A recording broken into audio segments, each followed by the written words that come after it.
tidak dikatakan sebuah ibadah itu menjadi soleh, tidak dikatakan amalan itu menjadi soleh kecuali kata para ulama muwafiqan li syar'illah, sesuai dengan tuntutan atau tuntunan yang telah diberikan oleh Allah dan Rasulnya.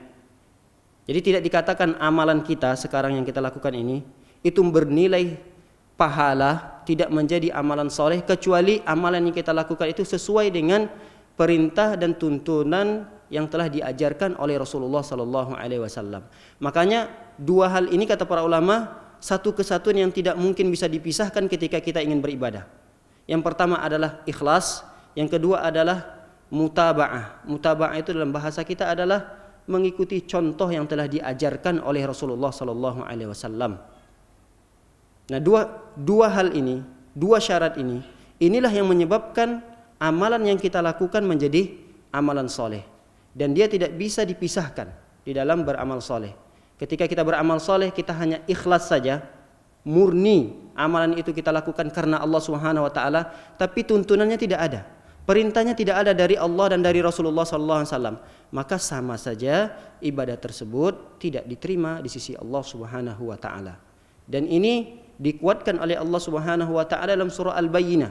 Di dalam satu ayat digabungkan oleh Allah Subhanahu wa taala, "Wa ma umiru illa liya'budullaha mukhlishina lahuddin." Mereka tidaklah diperintahkan.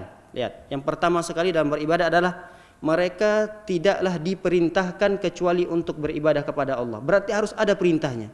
Dalam ibadah apa saja yang kita lakukan harus ada perintahnya. Misal, kita mau berzikir.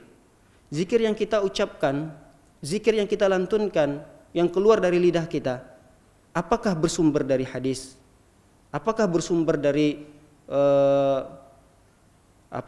dalil-dalil, hujjah-hujjah yang kuat, yang valid hadisnya, atau zikir-zikir yang mungkin barangkali keluar dari mulut kita ternyata itu tidak pernah diajarkan oleh Rasulullah SAW. Tidak ada perintahnya dari Rasulullah SAW. Bahkan kalaupun ada, tapi terdapat di dalam hadis-hadis yang lemah misalnya, bahkan mungkin palsu.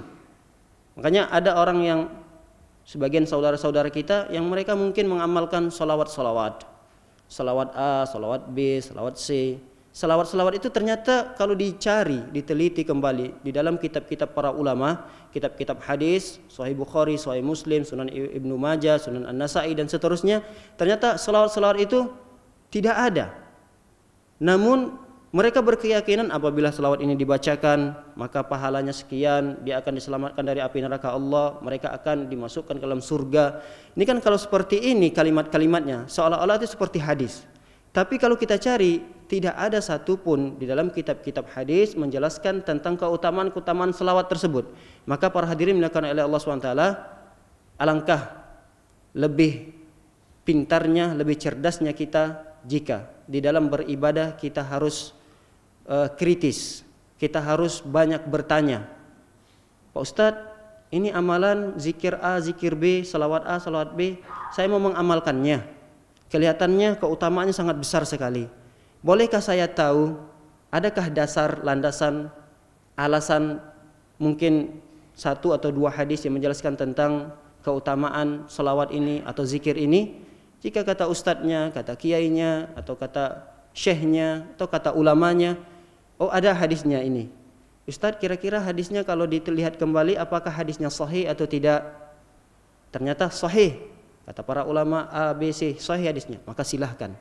Inilah diantara bentuk kecerdasan seseorang ketika ingin beribadah kepada Allah Subhanahu wa ta'ala.